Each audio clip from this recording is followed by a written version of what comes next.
पानी फल अर्थात पानी सिंगड़ा संपर्क में आपण माने समस्ते जानिथिबे किंतु ये फल मनीष शरीर पाई अनेक लाभ दे थाए।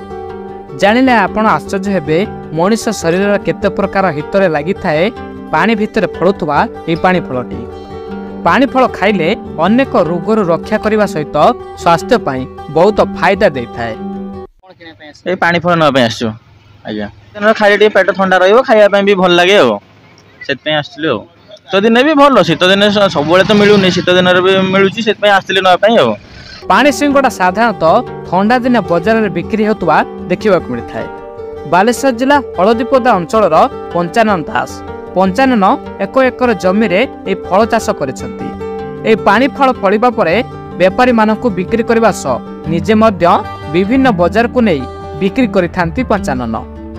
एथिरे जा रोजगार हुए सेथिरे तांकर परिवार चलाई थांती।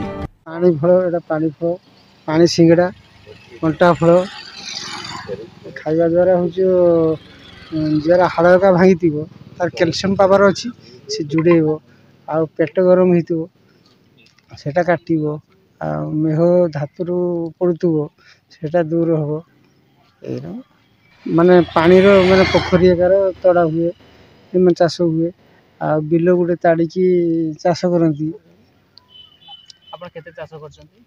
चाष गोटे एकर लाभ शेयर को देखिकी जमी देखी कर हम से भी लस हो जाए लाभ हुए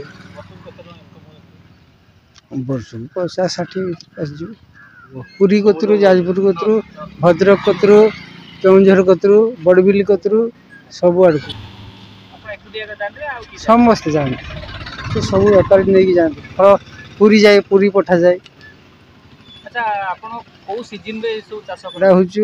खरा दिन हुए ठीक दुर्गा पूजा कतरू स्टार्ट हम पानी रतिक थी पानी गोटे गोटे पानी थी पानी से पोखर पंख थी पंखर से चारा मुंजीटा को बाछी ने बाछी नहीं पानी पकईदे से बुड़ी हो जो मुंजीटा से चाष भारी पड़ बाहरला गोटे गोटे नगे दि गछ पुआ पुआटा नगेदेने से आपे आपे मातिब